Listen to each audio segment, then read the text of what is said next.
Eh bien, nous revoici avec de nouveau ce FCTVA qui va nous passionner, si j'ose dire. En 2026, il y a beaucoup de choses qui vont se passer. Aujourd'hui, on va voir un petit peu là où je vous avais laissé, c'est-à-dire donc qu'est-ce qui va changer avec cette réforme, qu'est-ce qui ne change pas. Alors, pas la réforme de 2026, je viendrai un petit peu plus loin, un petit peu plus tard. Et donc, cette fois-ci, ben, on va complètement démonter ce FCTVA jusqu'à 2025. Je garde quand même le bonus de 2026 pour la fin. Je crois que c'est pas inutile donc de pouvoir bah, vous donner ce petit bonus. Donc effectivement, ben voilà, j'avais quelques petits soucis. Je vois que ça a encore merdé, mais bon, voilà. On y va.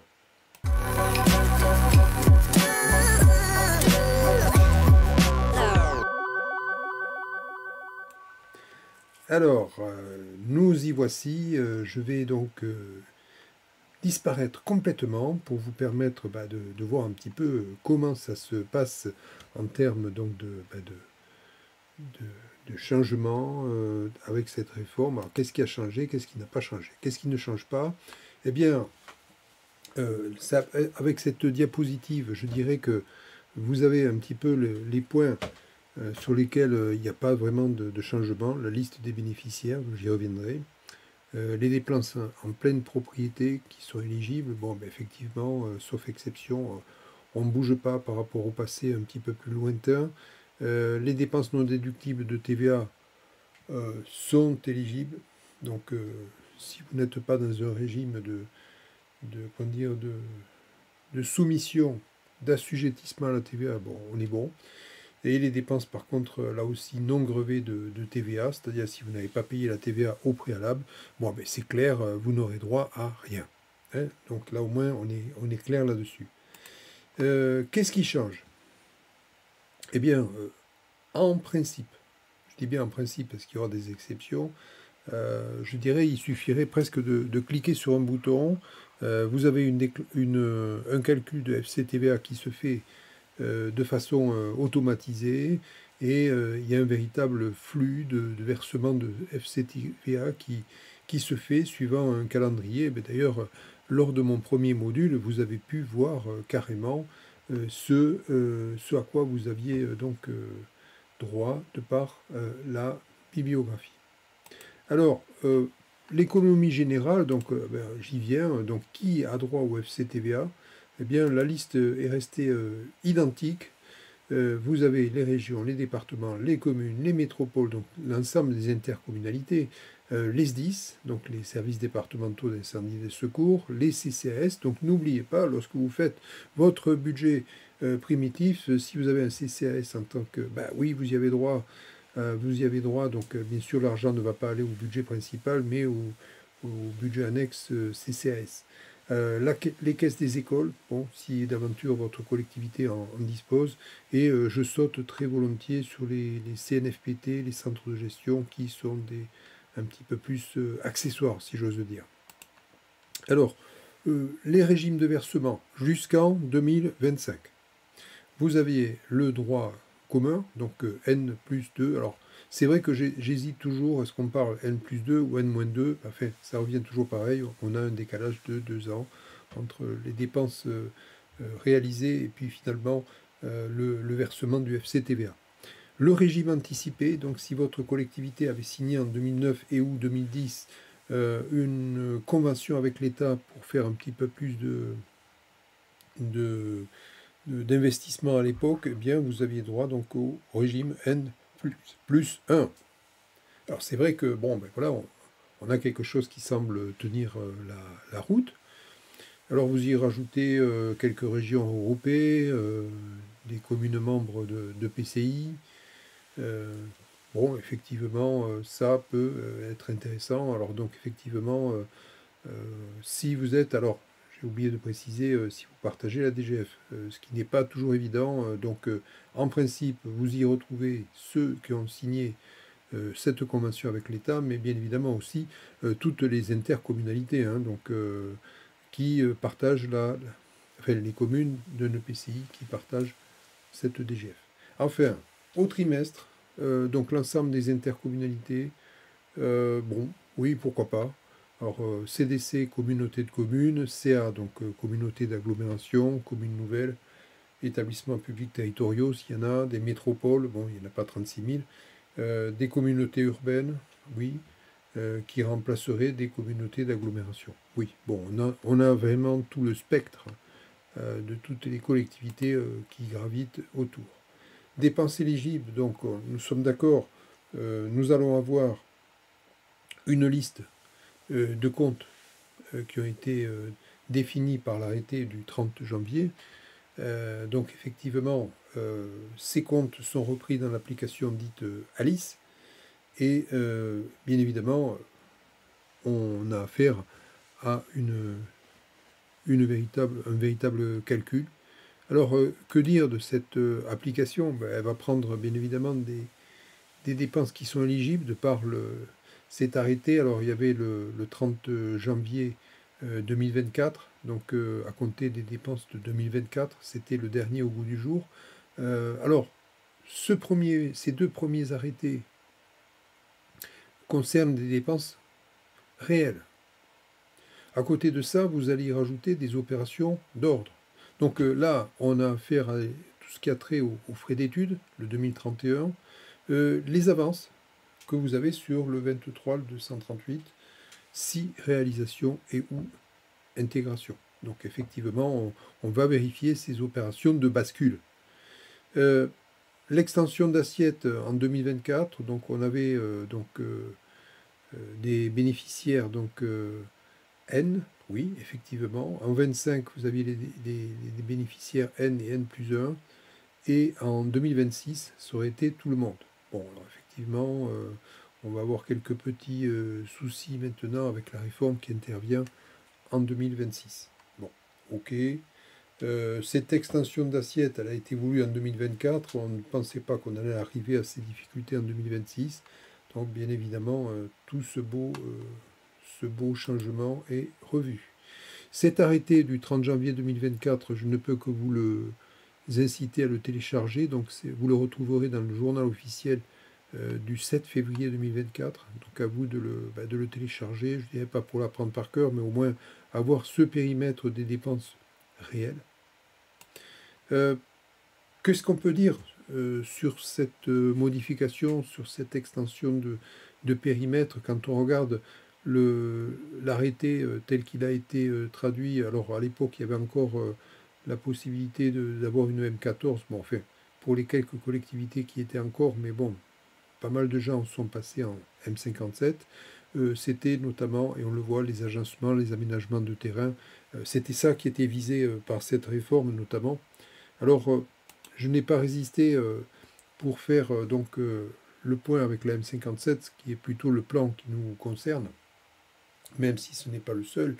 Vous avez sur le compte 21 donc, des choses en plus, notamment les plantations d'arbres, les agencements, des réseaux de transmission, des réseaux d'alerte, donc en régie. Alors, je dirais que vous avez l'alter ego, sur les comptes de biens reçus à disposition et les comptes 23 correspondants.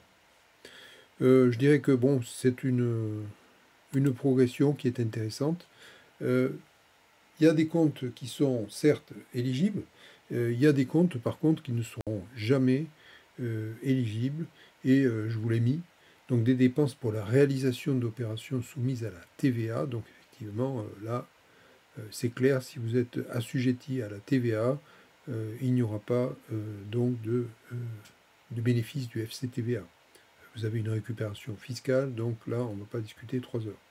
Dépenses exonérées de TVA, ben oui, pour avoir du FCTVA, faut-il avoir payé au préalable la TVA. Donc s'il n'y a pas eu TVA, il n'y aura pas FCTVA. Dépenses relatives à des biens concédés à fermer, ben oui, normalement, s'il y a concession, c'est au délégataire de faire les dépenses, c'est pas à vous. Je dirais que dans ce cas-là, ben voilà, c'est vous qui prenez un risque. Je dirais que à tout le moins, ce serait quand même bien que le délégataire puisse vous rendre la TVA pour les collectivités qui ont une DSEP, une délégation de service public, qui est antérieure à 2016. Alors, voilà, les travaux pour compte de tiers, donc ceux que vous avez sur les comptes 454, 456, 458, normalement, vous n'avez pas de FCTVA pour la bonne et simple raison, si vous tenez bien ces comptes-là, puisque vous ne serez pas le propriétaire final, vous vous faites rembourser à 100% par le bénéficiaire de ces travaux. Construction sur sol d'autrui, c'est vraiment la stricte application du droit civil. Si vous construisez sur le terrain de quelqu'un d'autre, effectivement, les travaux appartiendront à ce quelqu'un d'autre, sauf spécificité, mais franchement, là, vous sortez du cadre du remboursement du FCTVA. Les subventions d'équipement en dehors des exceptions, bon, effectivement, c'est pas le but non plus. Donc là, il n'y a pas, disons, c'est le principe. Et enfin, les dépenses liées à des achats de manuels scolaires par les régions, effectivement, là aussi, c'est une spécificité propre aux régions. Et que donc, on n'a pas intérêt à aller acheter ce genre d'ouvrage si voilà, on n'a pas d'autres idées en tête. Alors, je vais avancer. Je vais passer aux différentes conditions de mise en œuvre de la gestion du FCTVA. Je dirais que, bon, ben voilà, pour une fois qu'on a déterminé ces comptes qui sont, je dirais, éligibles, je dirais qu'il y a une procédure automatique. Donc, en clair, l'ensemble des dépenses est traité par cette procédure, c'est le cas général, mais il arrive des cas où vous devez soit rajouter un certain nombre de dépenses qui ont pu être oubliées par Alice, soit éventuellement le contraire, c'est-à-dire donc retrancher certaines dépenses qui avaient été retenues par Alice et qui en fait ne doivent pas bénéficier du FCTVA.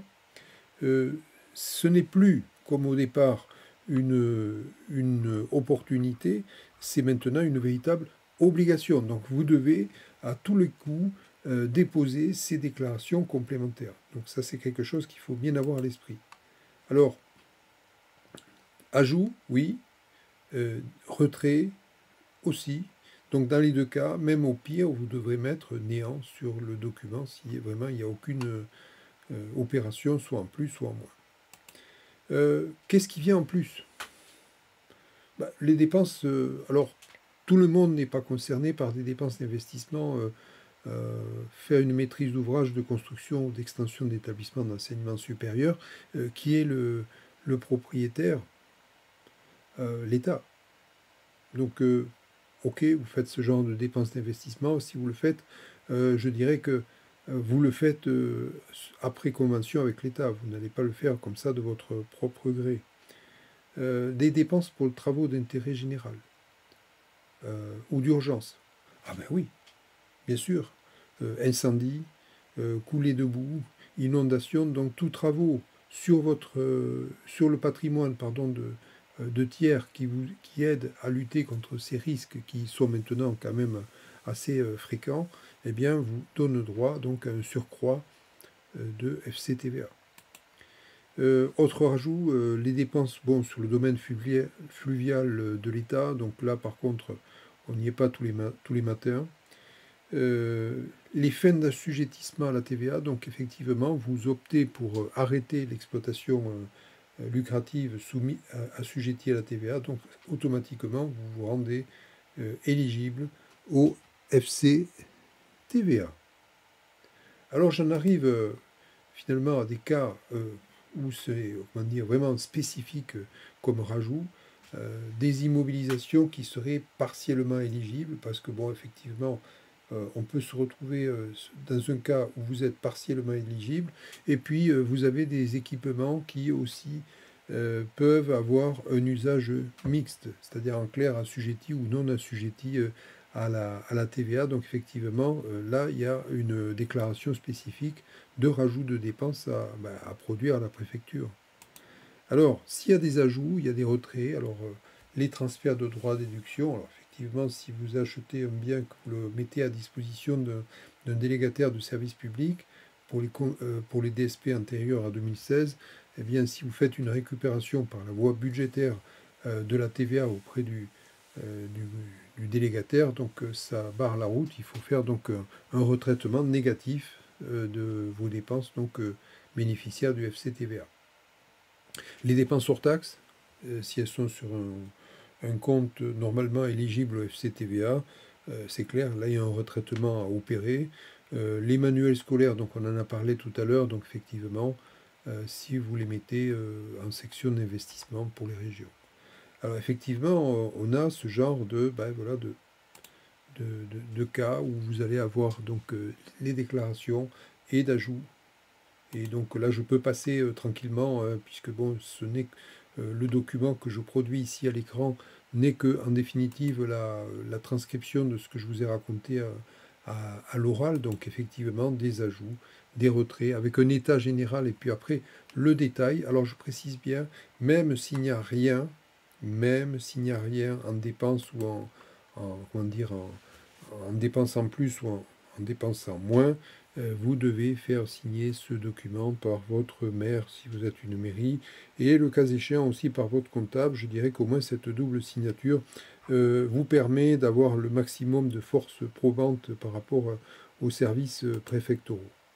Voilà, donc voilà un petit peu pour l'année 2025, un calendrier qui avait été proposé par le préfet, suivant que vous soyez au régime N plus 1 ou N plus 2. Donc si vous êtes au régime trimestriel, vous aviez à faire avant le 15 juillet de cette année pour les premiers et deuxièmes trimestres, le 15 octobre pour le troisième trimestre, et le 15 février 2026 pour le quatrième trimestre. Donc effectivement, c'est quelque chose qui est quand même, bon voilà, spécifique et qui risque d'être un peu balayé par voilà, la réforme qui va intervenir là, pour l'année 2026. 2020, N plus 1, vous voyez que donc il fallait remettre sa copie avant le 15 mars donc 2025, et pour les gens qui étaient à N plus 2, eh bien vous aviez jusqu'au 31 décembre 2024 pour avoir un montant en 2025. Alors bien sûr, vous devez produire ces déclarations en plus et en moins, avec effectivement la mention néant s'il n'y a rien de spécial à rajouter ou à retrancher. Alors, bien sûr, le régime 2026, alors c'est assez rigolo, si j'ose dire, puisqu'il a été déjà, comment dire, proposé par les préfectures, donc je le produis ici, mais attention, c'est le régime s'il n'y avait pas, enfin le calendrier, s'il n'y a pas de réforme du FCTVA, donc autant être clair, vous pouvez faire un arrêt sur image si vous le souhaitez, mais je pense que là, tout ce qui est le régime N va disparaître, donc on va passer directement au régime N plus 1 et N plus 2, point barre. Quel document rendre? Donc voilà, c'est très simple. Pour les déclarations en plus ou en moins, soit vous avez une mention néant et donc vous faites signer par votre maire, très bien, soit vous avez quelque chose à rajouter, donc effectivement vous renseignez l'état déclaratif en plus ou en moins et vous mettez néant pour l'autre s'il y en a un qui est comment dire, inopérant. Donc dans les deux cas, donc, vous faites signer, c'est ce que je viens de vous indiquer lors de la diapositive précédente. Alors bon, voilà, moi je ne peux que vous inciter à télécharger le calendrier 2025, même si c'est déjà bien entamé cette année 2025, mais ça vous donne une idée un petit peu des différentes étapes entre d'une part la réalisation de la dépense, les dates de transmission des états déclaratifs et enfin les paiements échelonnés tels que le montre ce calendrier pour l'année 2025. Donc effectivement, voilà un petit peu ce qui est prévu dans le cadre normal pour l'année 2025. Alors bien sûr, tout va changer avec l'année 2026. Je ne peux que le répéter hein, en définitive, parce qu'effectivement, c'est quelque chose qui semble encore flou. On attendra le vote de la loi de finances pour 2026. Je ne peux que vous donner rendez-vous pour le troisième module qui abordera cette fois-ci les modalités d'avance notamment qui peuvent être sollicitées. Alors c'est vrai que nous sommes sur quelque chose qui est, comment dire, bien particulier, hein. Nous sommes sur des, comment dire, des années qui vont être difficiles, donc il faudra mobiliser ce que j'appellerais toutes nos énergies pour nous permettre voilà, de faire face à ces difficultés qui vont être de plus en plus récurrentes. Voilà, j'en ai fini, je vous donne rendez-vous à très bientôt, et puis voilà, au module numéro 3.